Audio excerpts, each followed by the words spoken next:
Welcome to the second part of this three-part examination of the rise of Shiism and the Shia Crescent in the Middle East. I'm Ethan Bronner, the Deputy Foreign Editor of The Times, and we have three terrific speakers today for this next hour. Again, a quick reminder to turn off your various electronic devices and to remember that today's session is on the record. And that when we get to the Q&A, to please wait for the microphone and to identify yourself when you ask. We'll do this for about a half an hour, 40 minutes, and then I'll ask you to participate. The speakers, as I think you know, are Steve Cook from the Council on Foreign Relations, Toby Jones, who's from Swarthmore and used to be with the International Crisis Group, and Ray Takeyh, who's with also the Council on Foreign Relations. So our topic today is the rise of Shia power. Is Shia power a cause of concern to the United States? And clearly the answer must be to some extent yes, because that's why we're all here. It does seem clear that suddenly when the United States' focus in Iraq became Najaf, and American officials visiting Najaf and trying to somehow get an audience with Sistani and Sistani-related people certainly must have suddenly asked themselves what exactly they'd gotten themselves into when they looked at the sort of medieval quality of Najaf.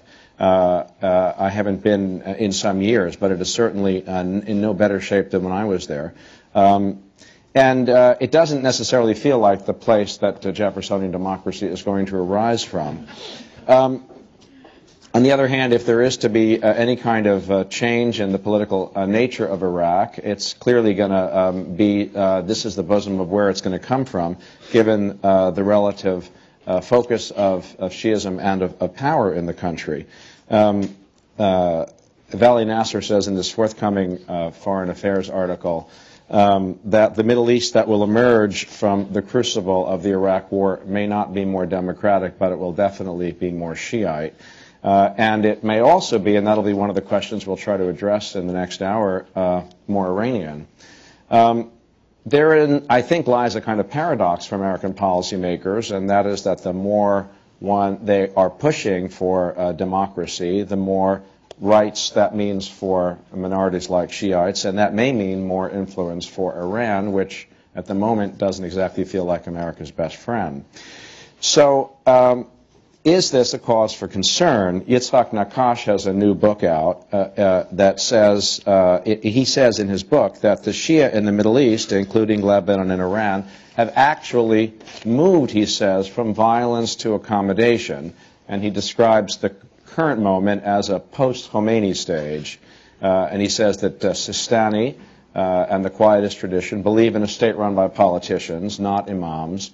And that Sistani and Sistani.org are increasingly the focus of Shiite and Shia attention in the region, including within Iran, he says. So we're going to get our conversation started. I'm going to ask each of you to briefly address the question of the panel, which is that is the rise of Shiism a cause of concern to the U.S.? And I'll just ask Stephen to start.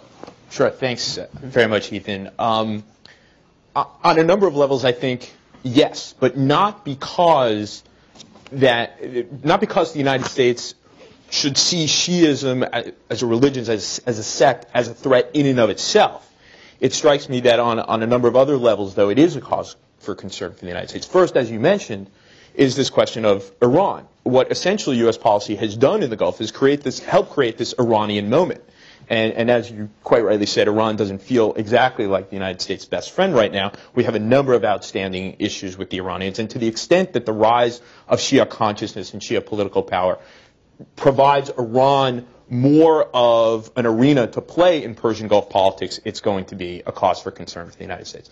The second level is what the kinds of things that the rise of Shia political consciousness and political power will do in places like Bahrain, where the U.S. Fifth Fleet is based, in the eastern provinces of Saudi Arabia, the major oil-producing places, in South Lebanon. What do these things do to the domestic politics to those countries? And then how does the United States craft a new policy to deal with these countries? And even in places where there aren't large Shia populations, in places like Egypt, there's tremendous concern about the rise of Shia power which is a corollary to this emphasis on democracy in the region, so that regimes may, in fact, instead of pursuing reform and more democratic openings, they may do other things. And we've seen quite a bit of that over the course of the last few months. Is it a cause for concern? It is. I mean, as I think Steve pointed out, it's an issue that touches on a number of different places geographically. In spite of the complexity within Shiism that we talked about this morning, there is the potential for Shias to think as a community. And I think Vali Nasser talks about that in his essay as well. And to see themselves as a community for a number of historical and political reasons. But is Shiism a cause? Is it a threat to U.S. interests? It's not now.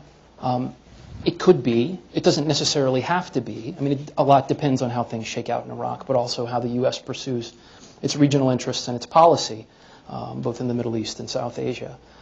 I don't think it's necessarily uncertain. I think the Shia in Saudi Arabia and Bahrain and elsewhere in the Gulf, for example, don't necessarily harbor the same anti-Western, anti-American sentiment that they did at one time. They pursue a decidedly nationalist policy for the most part. They seek integration and accommodation, as Steve also mentioned. So for the moment, things are okay, but I think also because reformist struggle, democratization has not really taken root, obviously, that a lot of these things are uncertain, and an ideologue or some other kind of charismatic figure or political movement can certainly come up that could disrupt all of that and lead it in another direction. We've seen that before historically. So for the moment, I think things are okay, but I think, as in all cases in the Middle East, things are uncertain 5 years down the road. I suppose I'm the odd man out because I don't think so. I just did it as a point of diversity in the panel. There's too much agreement. First of all, a couple of things. Increasingly, whenever the last moment when this issue came about, whether the rise of Shiism is necessarily a danger to American security policy and incumbent regimes, was in 1979, 1980, when Islamic Revolution appeared awesome and ferocious and unrelenting. And at that time, what you saw is the local Shia communities, whether in Saudi Arabia or Bahrain and others, Kuwait, utilized the Iranian threat or the perception of the Iranian threat to try to renegotiate the national compact in their individual countries, try to become more integrated in the Kuwait, Saudi political and economic life. So in that sense, they weren't so much trying to become subsidiaries of Iran, but trying to use the specter of Iran as to try to have a different relationship with the Sunni regimes that they ruled. That they were ruled by. Now, when people say, well, is the rise of Shiism a threat, they're not particularly talking about Bahrain, but they're talking about Iraq. Namely, whether the new Iraq, or at least segments of it, are going to be sort of an adjunct of the expanding Iranian empire. I hear this a lot from the Sunni leadership, from the Sunni papers. You just don't hear that much of it from the Iranians or, frankly, the Iraqis, Shiites, who are not inclined to become subsidiaries of anybody. I think the principal policy that Iran has in Iraq is not necessarily promotion of the Shia community, but prevention of Sunni domination of Iraqi politics. By definition, that becomes promotion of the Shia community. And not so much because they think the Shia community will act as their agents or subsidiary of their power, but simply because they recognize that Shia community in Iraq has had a different international orientation than the Sunni community. Sunni community tried to justify its monopoly of power by embracing an aggressive transnational ideology, pan-Arabism.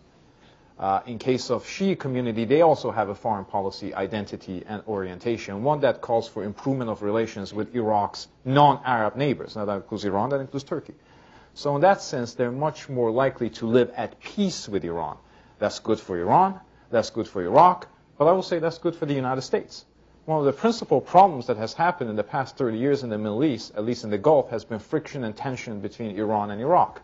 If somehow those tensions are ameliorated or at least evaporated, I'm not quite sure a more stable Gulf is necessarily a proposition that's against long-term American security. Ray, let me ask you to respond to what Nakash said, the quote that I read when I opened the thing, in which he said that actually Iran is in a not very aggressive stage right now. Now, he wrote it obviously a year ago, otherwise, that's how long it takes for a book to come out. And I want to know whether you think that that is now outdated, or you still think that's true, given what we hear from President Ahmadinejad. Iran is not a revisionist power like it was in the early 1980s when they were talking about, Bahrain as just another province of Iran. It's not a revisionist power. It's a status quo power with incendiary rhetoric. And if you look at the rhetoric of the Iranian regime, it actually does not suggest any changes in terms of the policy in the Gulf from the previous government. The incendiary rhetoric tends to focus a great deal on Israel and the United States. And that's partly the reason the way Iran has always tried to overcome the sectarian divide in the Middle East and become a larger Middle Eastern power is by using those two issues. Because otherwise, if it's cast exclusively as a Shia power, then by implication, its regional influence is limited. However, if it's cast as an anti-Israeli state and as one that resists American encroachment in the Middle East, then potentially it could have an appeal to a wider Arab street, Egypt. But to what end? To what end? In terms of having a larger influence in terms of deliberations in the region, in terms of what happens in the Israeli-Palestinian, and what happens in Lebanon, and so on. And having a voice on the councils of power. Okay, I don't want to spend... Yeah, go ahead. I just want to respond to something that Ray said.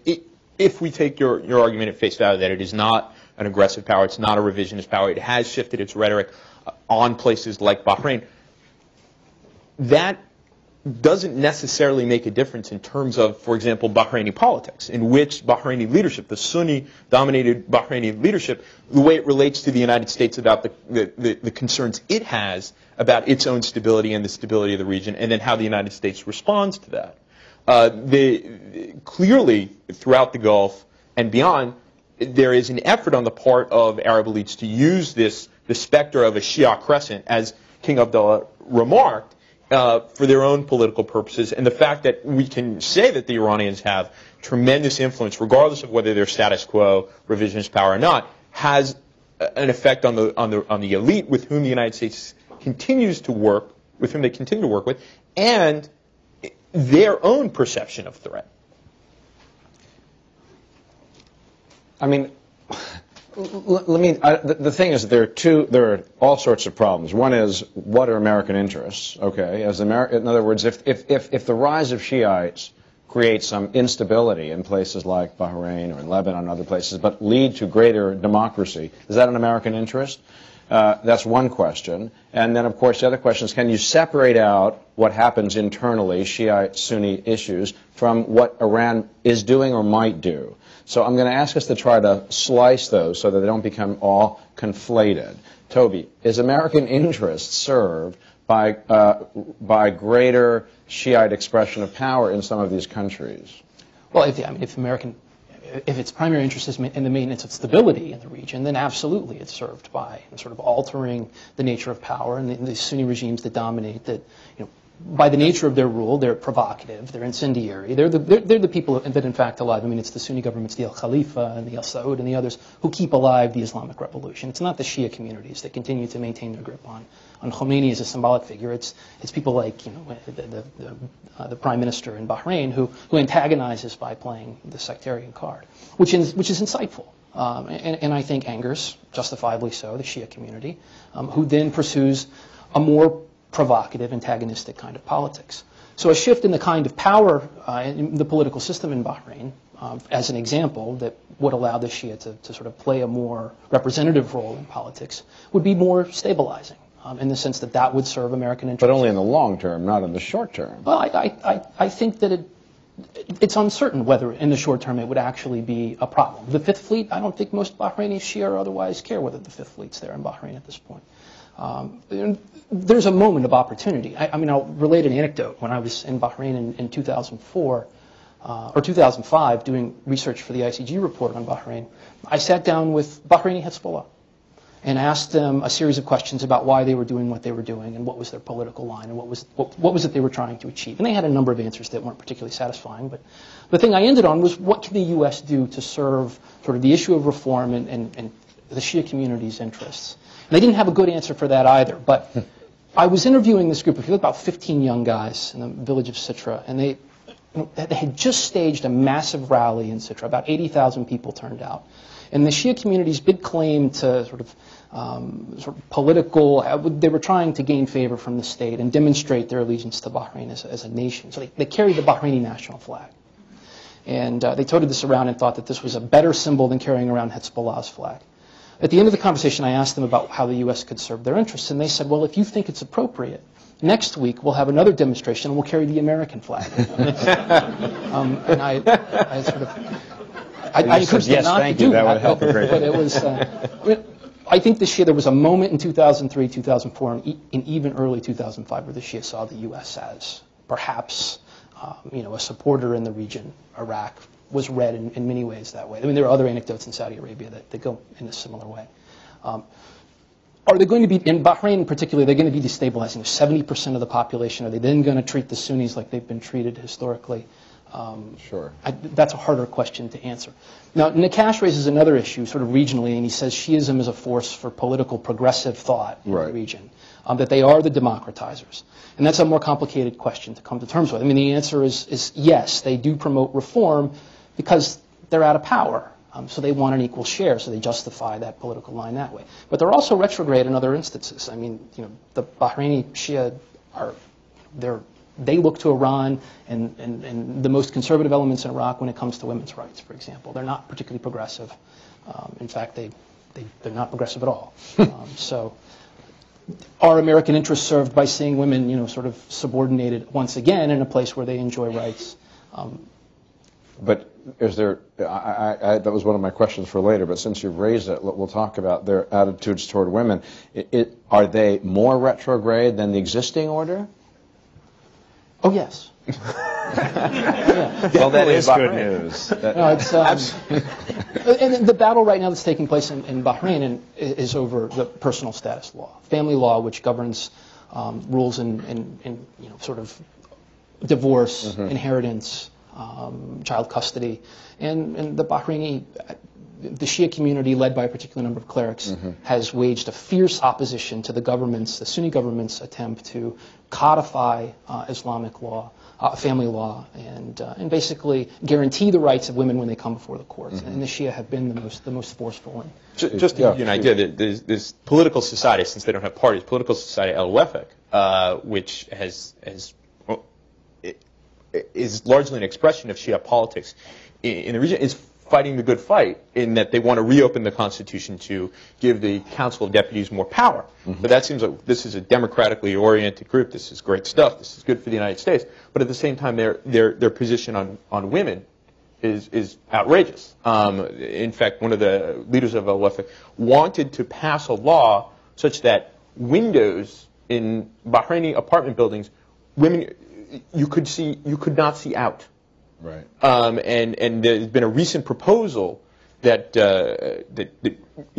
opening the political system more to women, and they have fought this tooth and nail. But this is a little surprising to me because in Iran, the role of women politically and otherwise is in fact much more progressive from our perspective than it is in the more radical Sunni societies. What's the story?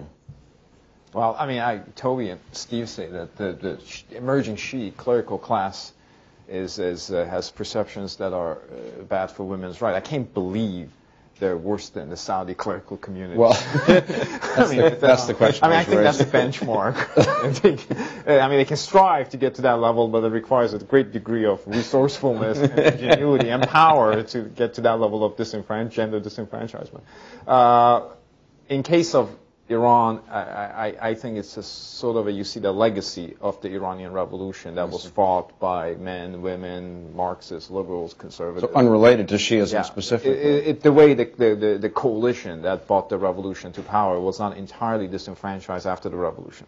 I mean, there are more women in universities in Iran than there are men. However, that doesn't necessarily reflect in the labor market.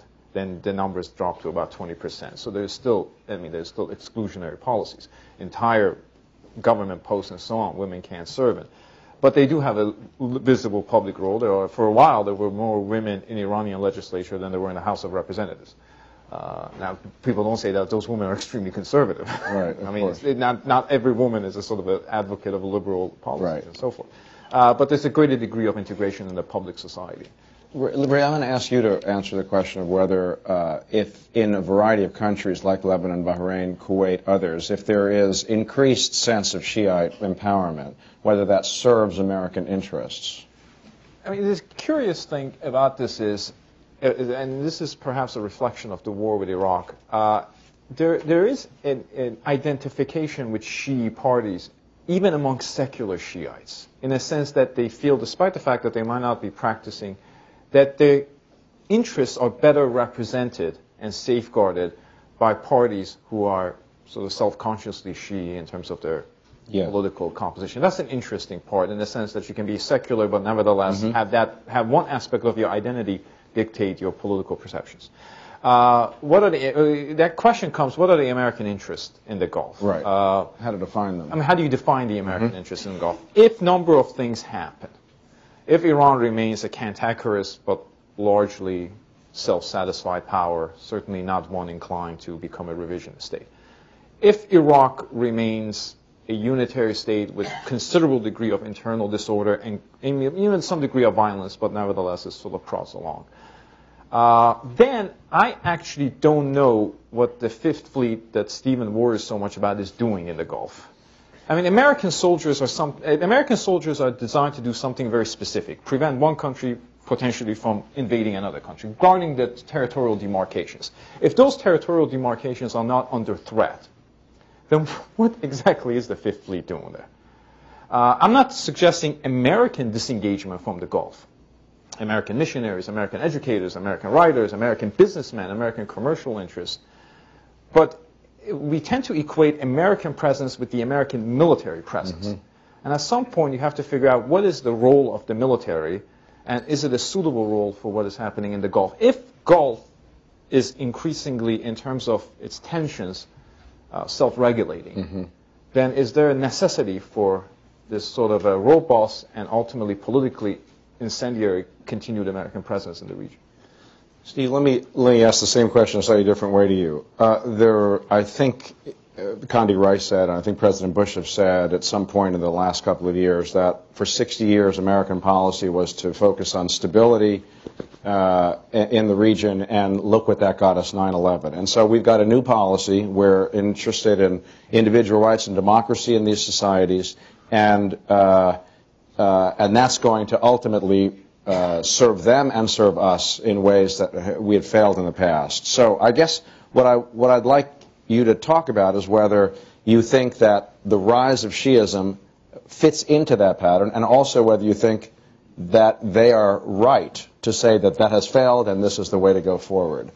All in a few minutes, please. Sure, of course. The last part of Secretary Rice's phrase was that this focus on stability has actually brought instability in the region, and I would take issue with that. In fact, the region is ultra stable in many ways, and that's the problem that we've run into. And American policy has sought to not make it unstable, but kind of inject some dynamism into the political process there. Now, if it is in the United States' interest to promote democracy, individual rights, and all those kinds of things that the Secretary of State and the President have been talking about over the course of the last 3.5 years, well, then certainly Shia political rights being extended to the Shia in places like Bahrain and Saudi Arabia and certainly Iraq are quite good things.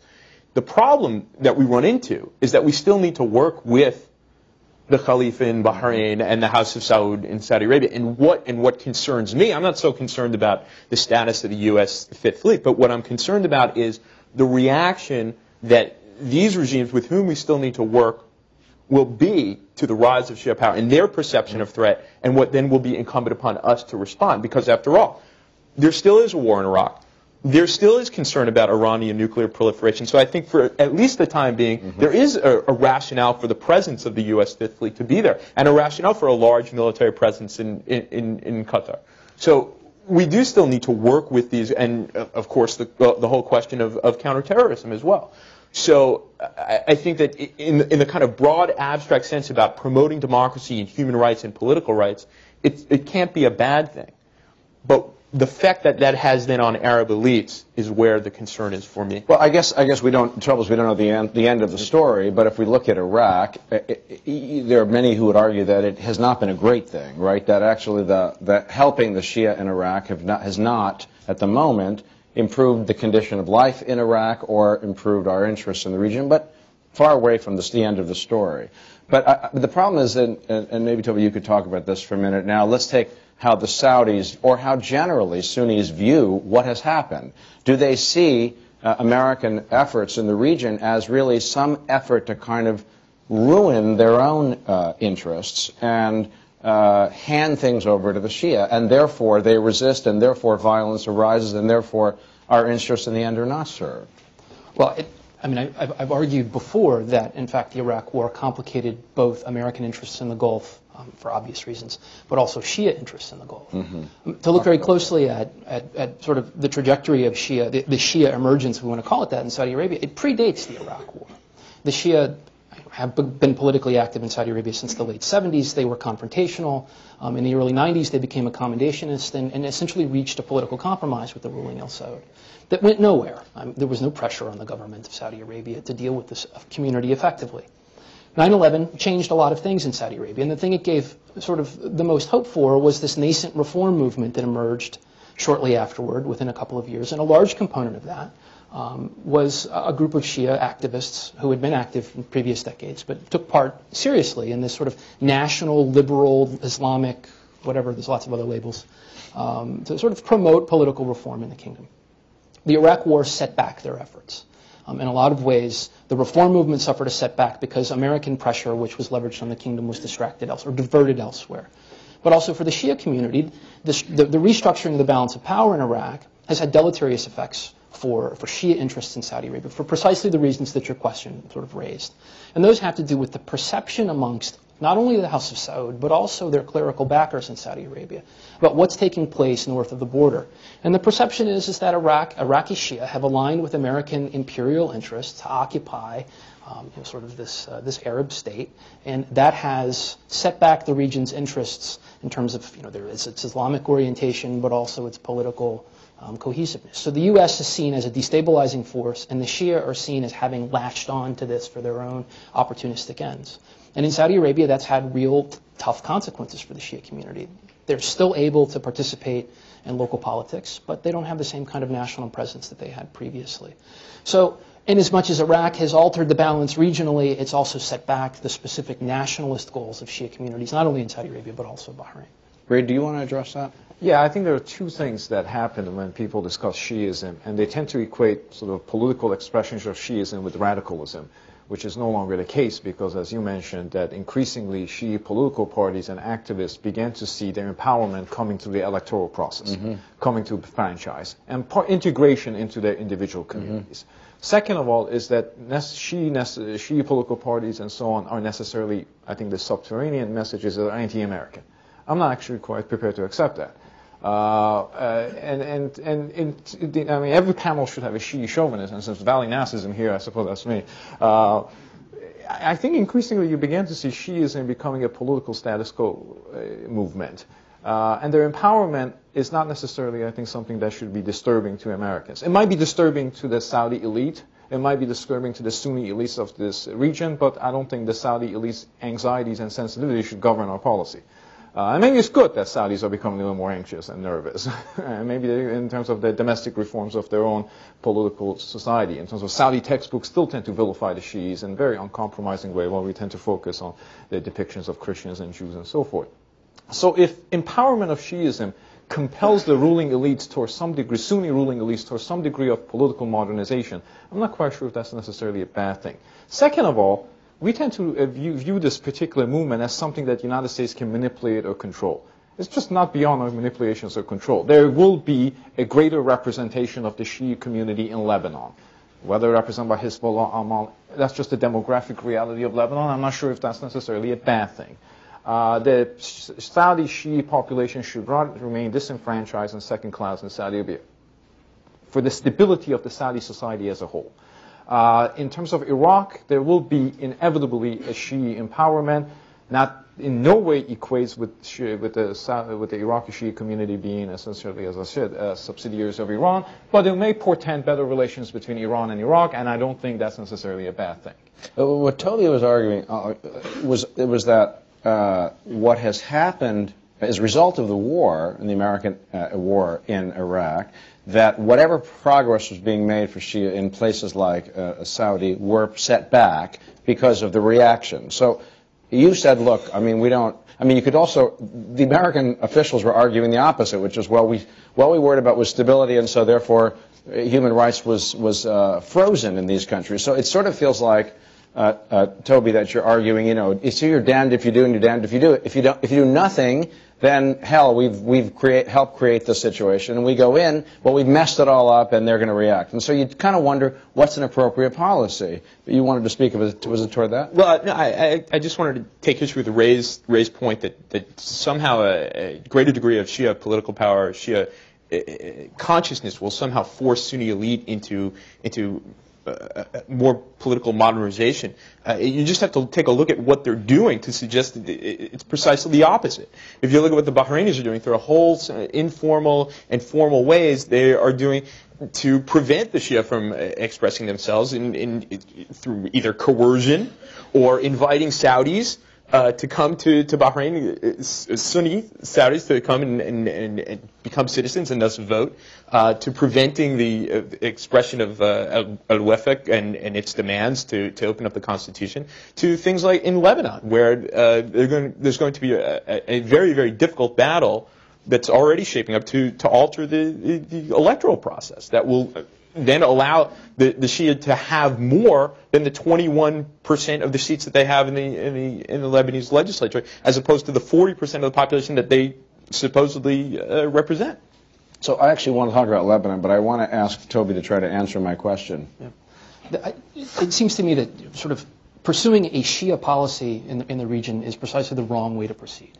Any kind of policy that attempts to empower the Shia community should address the ruling governments, and in the Gulf, those happen to be the Sunni monarchies, to deal with various complicated questions that both they and the United States have sort of collaborated in the past to make a problematic reality. So anti-Shiism, of course, is not necessarily a timeless, as I think Reza mentioned earlier. This is not this timeless product of Sunni-Shia antagonism. In Saudi Arabia, you can argue that it is more so than elsewhere. But in fact, it's after 1979. This is a post-Khomeini phenomenon where anti-Shiism is politicized. And it's justified and rationalized as a way to fight the anti-Soviet, anti-Iran jihad in Afghanistan, as well as contain Khomeini in the Gulf.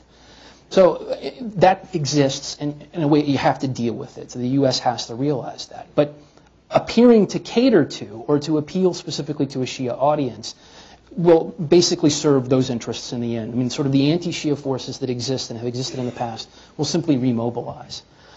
So the appropriate policy, I think, means that you continue to focus and talk to the El Saud and the El Khalifa about reform and political issues, which once resolved then ultimately allow for a level playing field. And that's tough, especially in Saudi Arabia.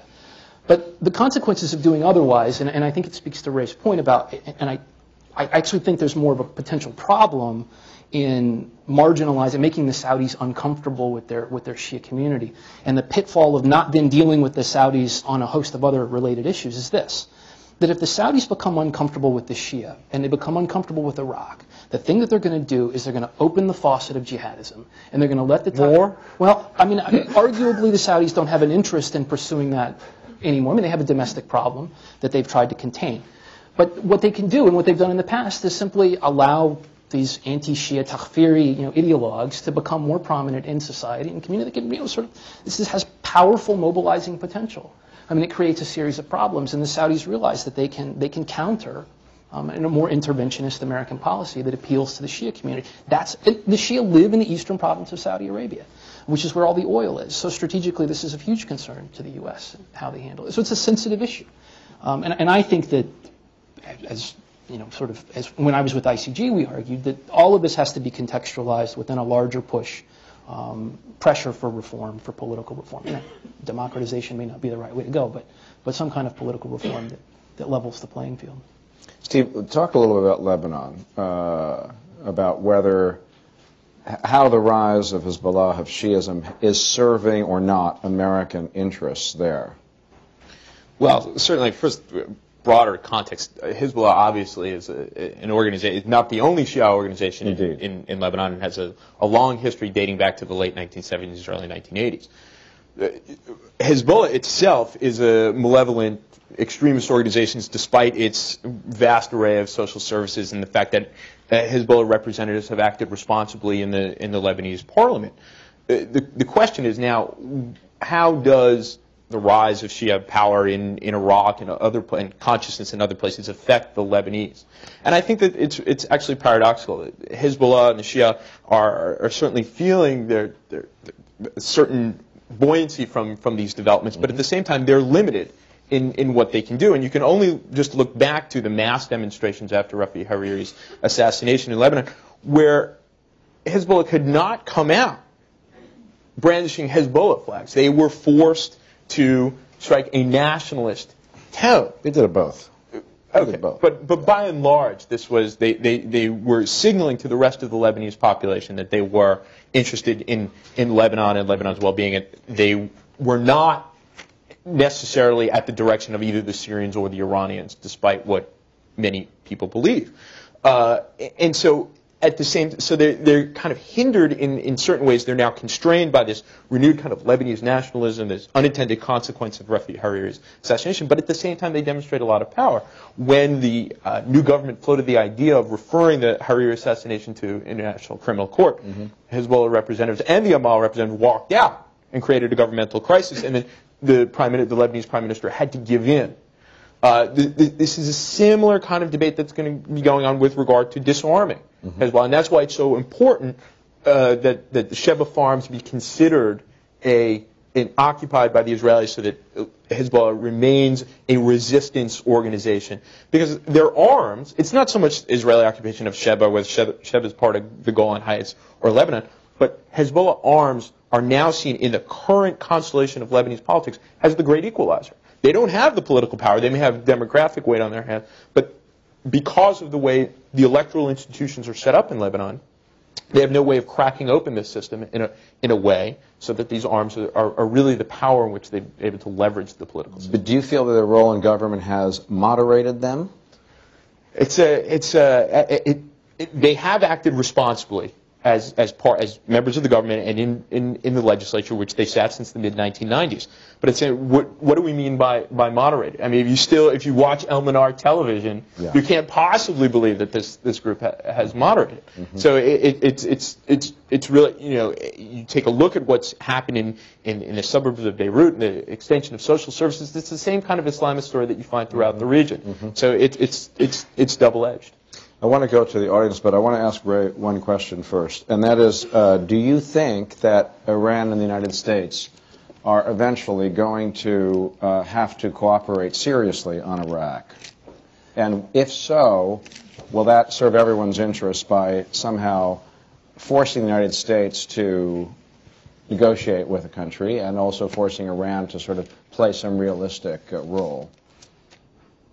I think the level of mistrust between the two countries is such great that I'm not quite sure if they can actually cooperate, because we tend to see projections of Iranian influence as necessarily a bad thing, while obviously Iranians view continued American presence as detrimental to their interests. So there's a legacy of mistrust here that I think could preclude a more pragmatic cooperation on areas of common interest. Particularly as Iraq gets its own sea legs and there's a unitary government and moving on. I mean, at this point, the Iranian interest is for several things. For Iraq to remain territorially intact, is to have a continued democratic process, because that tends to empower the Shia community, and for eventual departure of the American forces. The way you can achieve all those is some degree of stability in Iraq. And so in that sense, there is some degree of common interest, but the level of mistrust between the two countries is just the legacy of mistrust. But do you think Iran wants Iraq to maintain a certain level of chaos at the moment in order to make it more difficult for the United States? Do you think they want to actually stabilize the situation in order to help ease the United States out? It's a tough balancing. It's a lot of contradictions and paradoxes. Yeah. On the one hand, you want Americans out. That requires some degree of stability. At the same time, you want a type of society created in Iraq where there's a federal structure, weak central government with strong provinces, because weak central governments historically do not have strong central armies. So you don't want Iraq to once again emerge as a potential barrier to your influence. So there's a lot of difficult balancing acts. Now, Iranians are pretty good at balancing different set of interests, but I think their foremost concern is for eventual departure of the American forces. And that requires, as I said, some degree of stability. Either of you want to address that before I turn to the audience?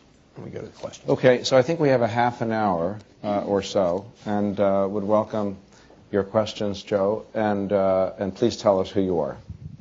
Hi, Joe Klein from Time Magazine. I'm really interested about Iran, and especially President Ahmadinejad. And I'd be curious about your views about his impact on the Iranian establishment, number one, and number two, and far more importantly, whether his relationship with the Revolutionary Guard Corps will have any impact on the balance of power within Iran, and also what impact it'll have on the activities of the Revolutionary Guards and Hezbollah in the rest of the region. The Iranian president sort of represents a generation, a younger generation of conservatives who are austere, rather isolationist, because they grew up in a state that was largely isolated from the West, and so they have very different perceptions. Where he stands in terms of this political system, I always said during the reformist era that the notion that the Iranian president was irrelevant was flawed and wrong. I say it today, the notion that Iranian president is powerless and irrelevant is flawed and wrong. And he has a seat at the table. He represents a constituency. He represents a movement. He has, as you said, close association with the Revolutionary Guards, Basij, and the security services. So his point of view cannot be disregarded. Now, it may not prevail in this coalition government that constitutes the Islamic Republic of Iran, but it has to be taken into consideration. And he does have a voice in terms of shaping the context of Iranian policies, and in some ways the content of it. In terms of Iran's policy toward Afghanistan and Iraq, I think you were asking, those are always in the hands of the Ministry of Intelligence and the Revolutionary Guards, the Quds Brigade of the Revolutionary Guards. So they're very, even the current Iranian ambassador to Iraq has a Revolutionary Guard background. So they run out of those two particular organizations, obviously with oversee and supervision by the political authorities. But operationally, day-to-day wise, they tend to be more in charge.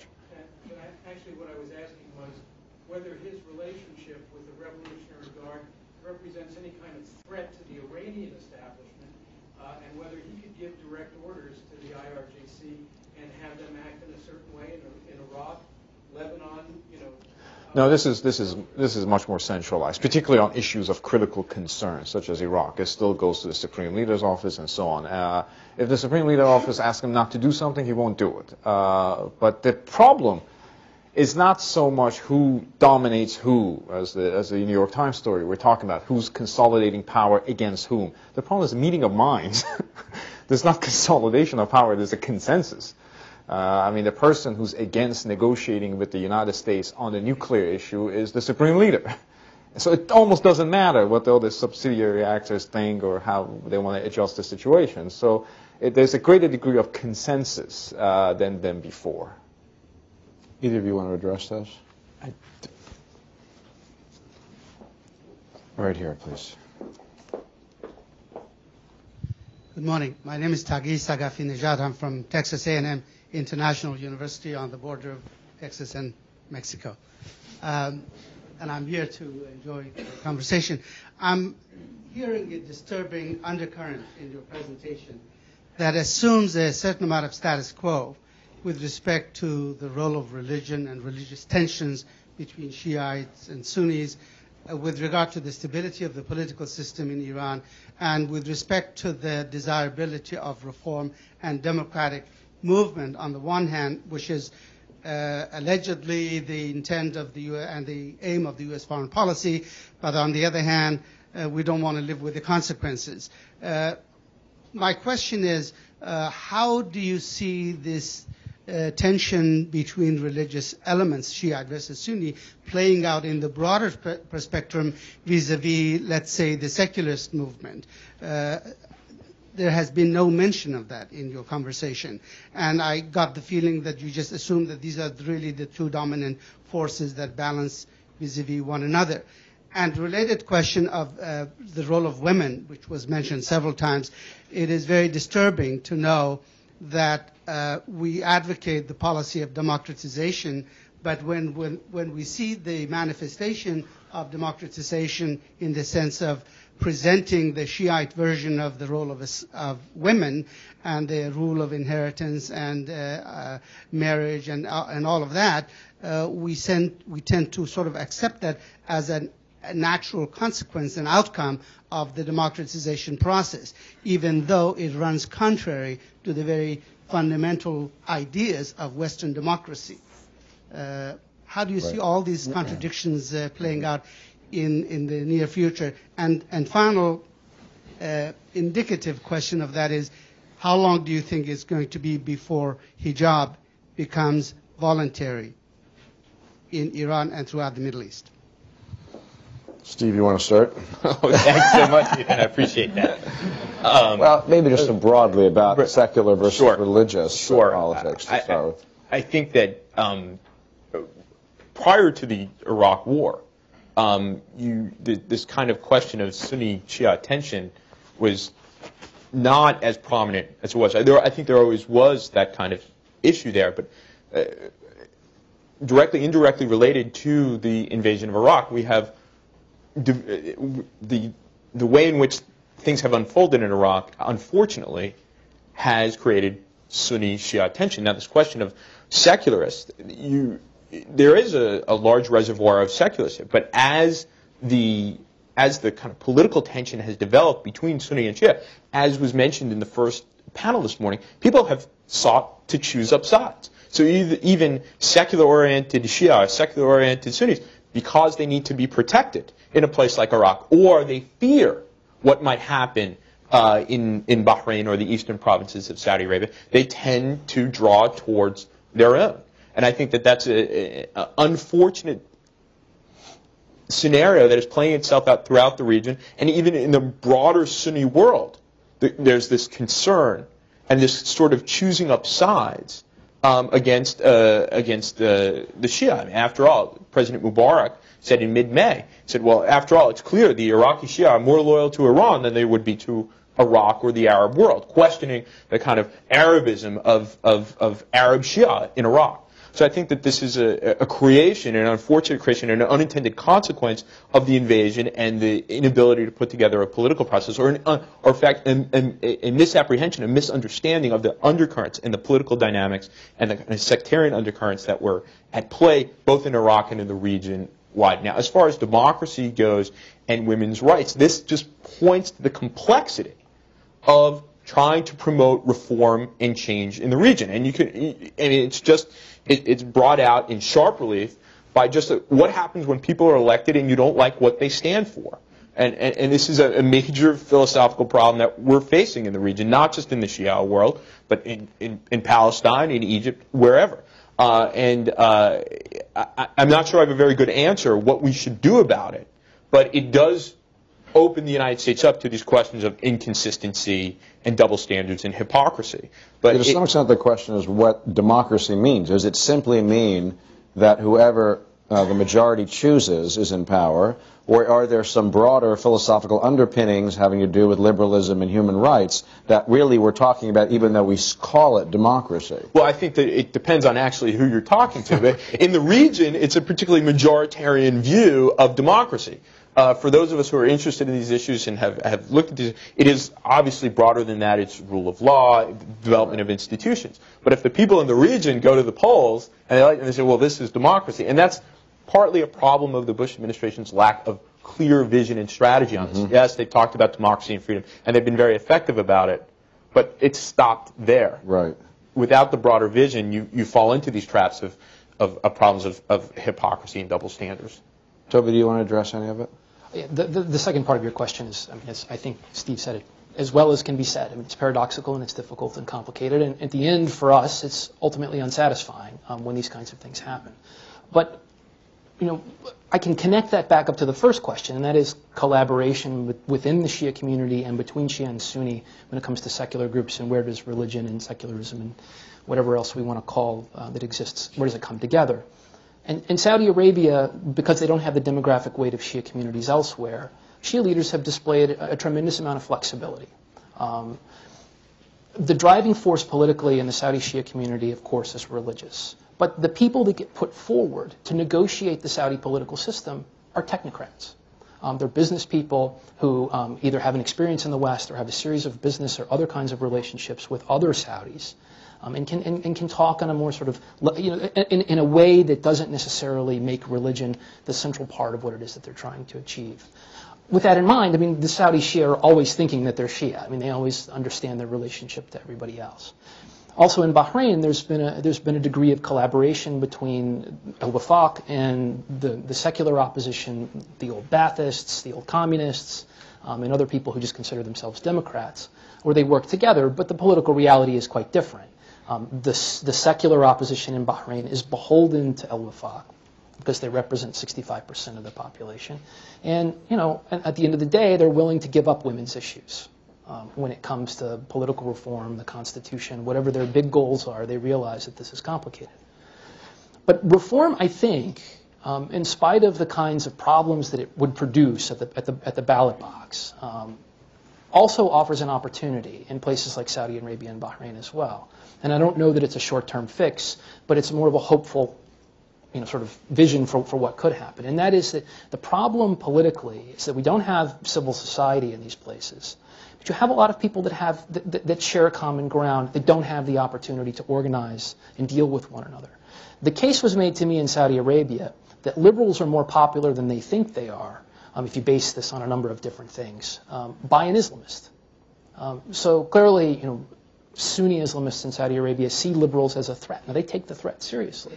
So should we assume that seculars or liberals or liberal Islamists don't exist because they don't have a voice in Saudi Arabia? Or do they exist and they need an opportunity to sort of pursue their interests? And I think it's the latter.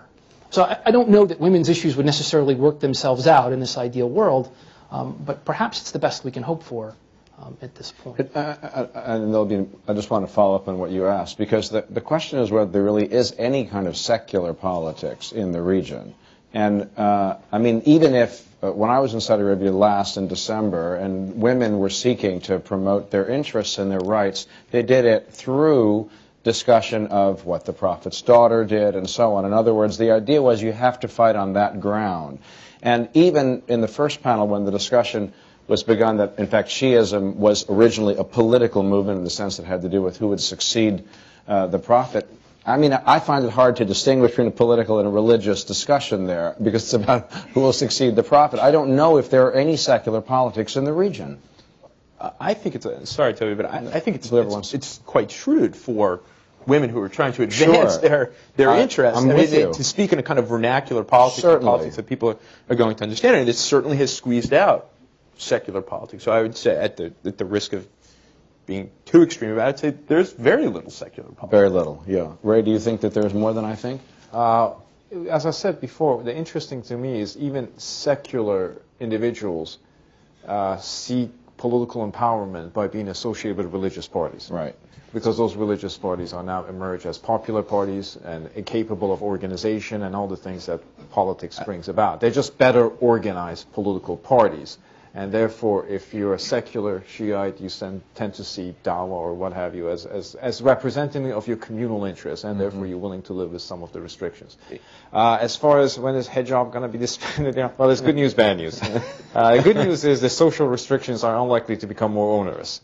The bad news is the social restrictions are in place, remain intact. So.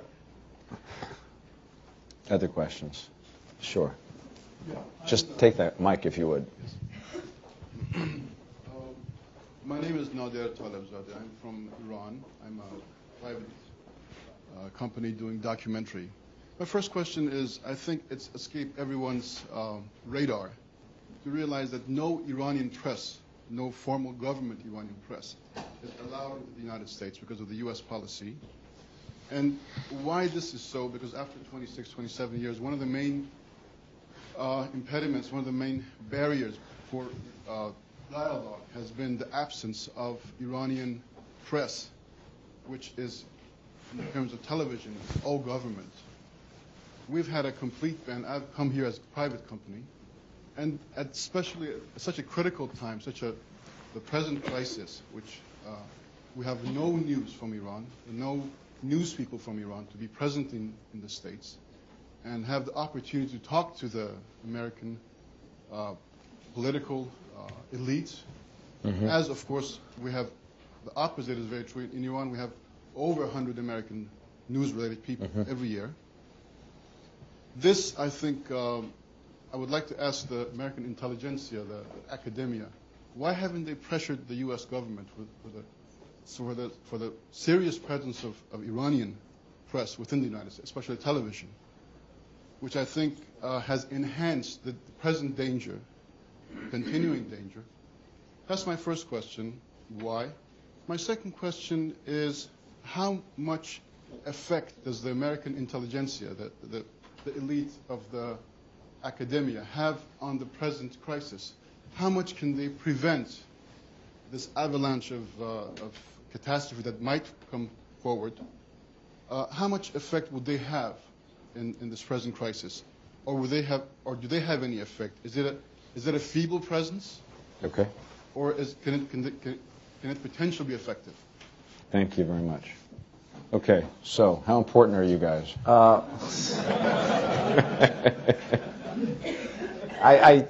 was under the impression that IRNA had some sort of Iranian Islamic news agency had a correspondent in New York. Only in the UN. In the UN. Okay. With a C, with a crew visa. I mean, just like airplane visa. Right. Okay. Not media visa. I mean, we came as media as a private. Right. No Iranian television crew or correspondent can officially come to the United States. This has been a continuing policy for the past 26 years. Okay. I think that's a fair point. I mean, you were Yeah, no, that's a about very press interesting access. question. As far as relevance, I always, when I write something, I assume no readership. And I'm quite often right about that. It's good to be right. But I mean, on the question of Iranian media presence in the United States, I don't know a lot about it. It sounds like you're right. Certainly, the Iranian diplomats are not permitted out of 25 miles beyond the UN. I mean, it's part of a sort of blanket ban, clearly, that doesn't strike me as very helpful. Do you guys want to address it anyway? My understanding is that it's also, maybe others can correct me if I'm wrong, but it's also impossible, if not very, very difficult for Iranian scholars to publish in American academic journals and other kinds of settings that might not necessarily having the same kind of weight as the media, I mean, is significant of how deep this runs and how difficult it is. And does either of you want to address the question of whether the intelligentsia has any impact on American policy? I'm barely a member of the academia, let alone the intelligentsia. Right. I mean, and if you were a member of it, yeah, no, I would vote not relevant, but or at least not listened to. So. Right, sir, Professor Blair. Dick Bullitt again from Columbia University. I think that the consensus of all the academics here would be that the academic community that knows something about the Middle East has zero influence on the policy.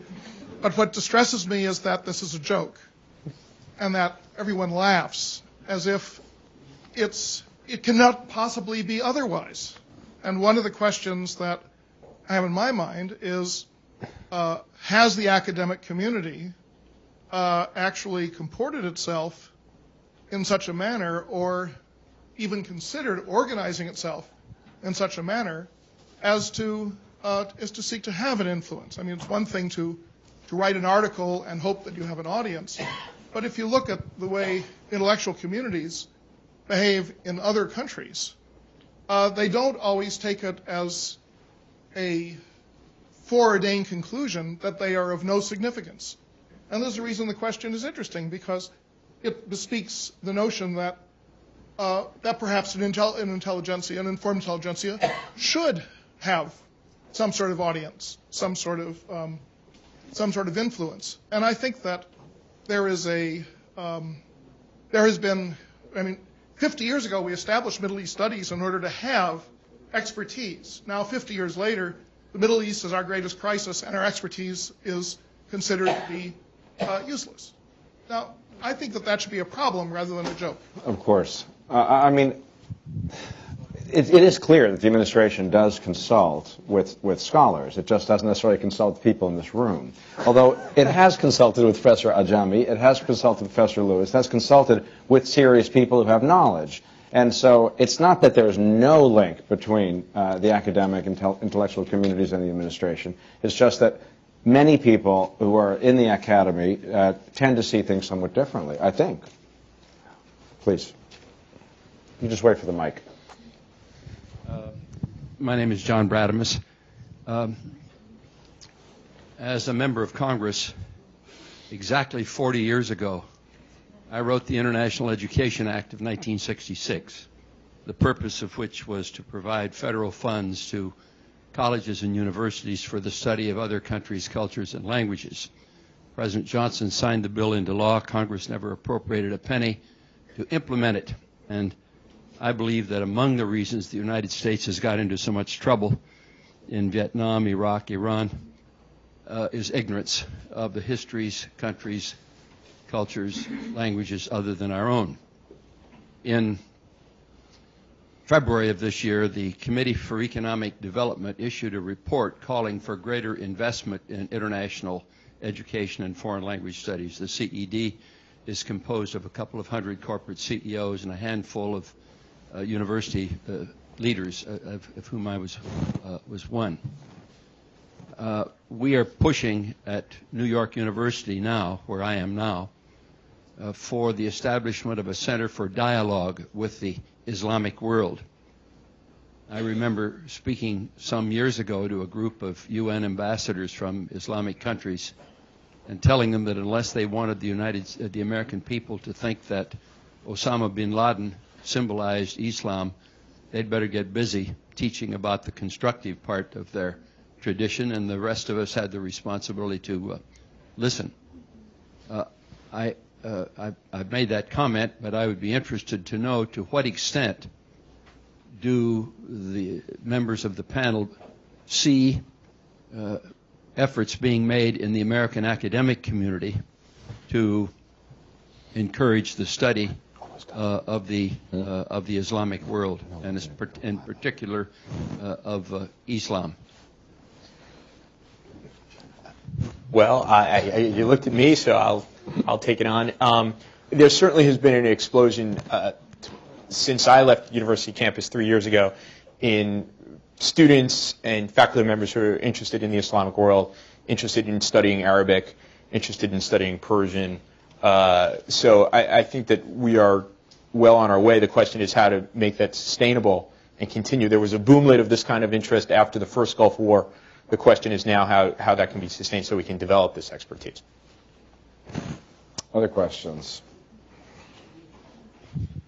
Pete Mansour, Council on Foreign Relations. This comment and a question mark at the end will be addressed to Ray. And I'd like to make the counter case that Shia power, especially Iranian Shia power, is going to be stabilizing to the Middle East. The counter argument is that the major political party in Iraq, Skiri, has very close ties to Iran. Currently, the Iranian government is providing improvised explosive device technology to Shia groups within Iraq, which is directly responsible for the death of American soldiers there. They have very close ties to the Syrian regime. And should a Iraqi government emerge which has very close ties to Tehran, Tehran would have effective control over a good chunk of the world's oil supply with ambitions to gain a nuclear status with its ongoing nuclear program. And that is somehow, because it's stabilizing for that portion of the world, good for the United States? Question mark. Is the Iranian nuclear bomb, I think a lot of people view it as a threat. I tend to view it as an opportunity. For personal purposes. Is Skiri and others, what can you attribute to the electoral success of Supreme Council for Islamic Revolution, Dawah, and so on? Why have they been successful? Why has Skiri essentially managed to become triumphant in Baghdad? I think part of that is their organizational capability. Part of that is the establishment of their own identity And if you look at what the leadership of the Iraqi political parties, Shia political parties, are saying, they're saying very clearly that we have no intention of emulating the Iranian theocratic model here. And we have our own identity, we have our own interest, and we recognize that we have to exist in an Iraqi political context, in an Iraqi national political context. So we're part of Iraq, despite the fact that we might have been in Iran for periods of exile. And Dawa was also in Syria and Lebanon and elsewhere.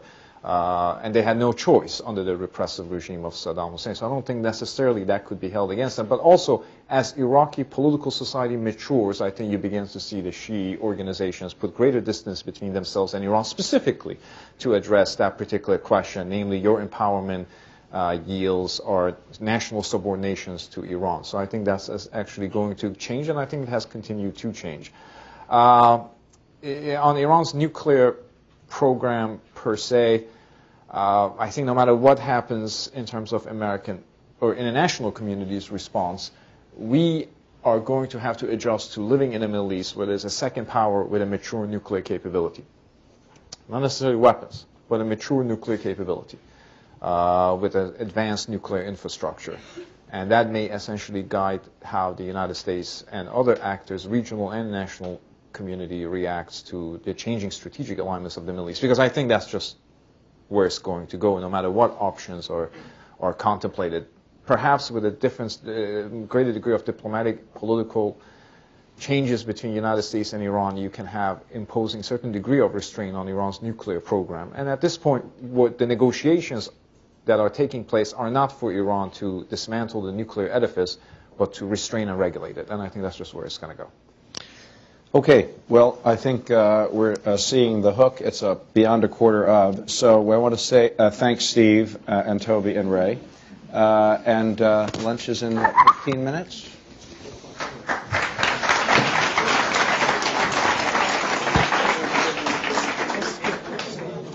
It's getting sick. He was good.